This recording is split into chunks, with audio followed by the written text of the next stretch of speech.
जय शिव शंकर, जय भोलेनाथ। आप सभी बहनों को मेरा नमस्कार।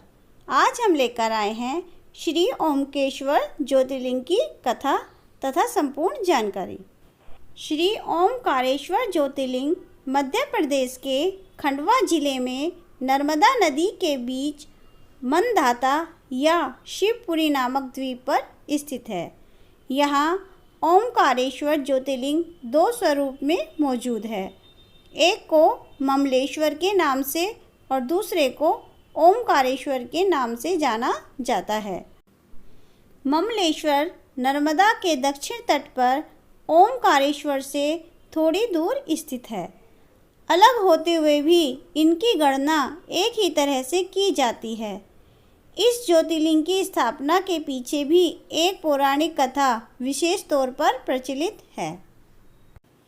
एक बार नारायण भक्त श्री नारद मुनि गिरिराज विंध्य पर्वत पर घूमते घूमते पहुंच गए। वहां उनका स्वागत बड़े ही आदर सम्मान के साथ किया गया। विंध्याचल ने कहा कि वो सर्वगुण संपन्न हैं और उनके साम्राज्य में दूर दूर तक किसी भी चीज़ की कमी नहीं है। उनके पास हर प्रकार की संपदा है। उनकी वाणी में अहंकार भाव साफ तौर पर झलक रहा था। इसी भाव में विंध्याचल नारद जी के समक्ष खड़े हो गए। श्री नारद जी को अहंकार नाशक भी कहा जाता है। ऐसे में उन्होंने मन ही मन विंध्याचल के अहंकार का नाश करने की बात सोची।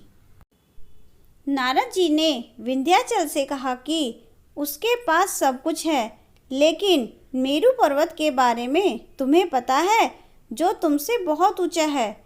उस पर्वत के शिखर इतने ऊंचे हो गए हैं कि वो देवताओं के लोकों तक अब पहुंच चुके हैं। उन्होंने कहा कि मुझे लगता है कि तुम्हारे शिखर वहां तक कभी नहीं पहुंच पाएंगे। ये वचन कहकर नारद जी वहां से चले गए। अब नारद जी की कही बात को सोचकर विंध्याचल को बहुत दुख हुआ। इस पछतावे में विंध्याचल ने फैसला किया कि वो शिवजी की आराधना करेगा। उसने मिट्टी के शिवलिंग बनाए और वो भगवान शिव की कठोर तपस्या करने लगा। उसने कई महीनों तक शिव की आराधना की। शिव उसकी तपस्या से प्रसन्न हुए और उसे दर्शन भी दिए, साथ ही आशीर्वाद भी दिया। शिवजी ने विंध्याचल को वरदान मांगने को कहा। उसने भगवान शिव से कहा कि अगर आप मेरी तपस्या से प्रसन्न हैं तो मुझे कार्य की सिद्धि करने वाली अभिष्ट बुद्धि प्रदान करें। शिव ने विंध्य पर्वत के मांगे गए वरदान को पूरा किया। उसी समय देवतागण तथा कुछ ऋषिगण भी वहां पहुंच गए। इन सभी ने अनुरोध किया कि वहां स्थित ज्योतिर्लिंग दो स्वरूपों में विभक्त हो जाए। इनके अनुरोध पर ही ज्योतिर्लिंग दो स्वरूपों में विभक्त हुआ, जिसमें से एक प्रणवलिंग ओमकारेश्वर और दूसरा पार्थिवलिंग ममलेश्वर ज्योतिर्लिंग के नाम से प्रसिद्ध हुआ।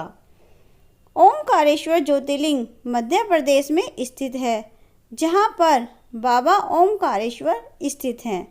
उसके समीप नर्मदा नदी बहती है। पहाड़ी के चारों ओर नदी बहने से यहाँ ओम का आकार बनता है। कहा जाता है कि ओम शब्द की उत्पत्ति ब्रह्मा जी के मुख से हुई है।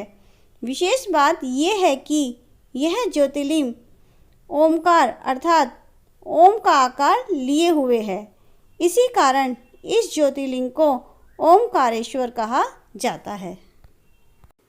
एक अन्य कथा के अनुसार सूर्यवंशी राजा मानधाता ने भगवान शिव की कठोर तपस्या की।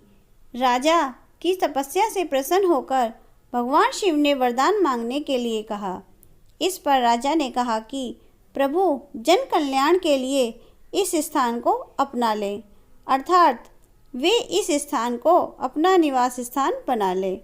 भगवान शिव ने राजा की इस प्रार्थना को स्वीकार कर लिया और यहाँ पर भोलेनाथ शिवलिंग के रूप में स्थापित हो गए।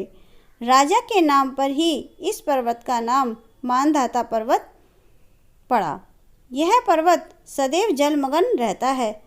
कहा जाता है कि माता नर्मदा ज्योतिर्लिंग ओमकारेश्वर का जल अभिषेक करती हैं। सबसे महत्वपूर्ण बात यह है कि इस ज्योतिर्लिंग का निर्माण किसी मनुष्य ने नहीं किया है, बल्कि यह प्राकृतिक शिवलिंग है।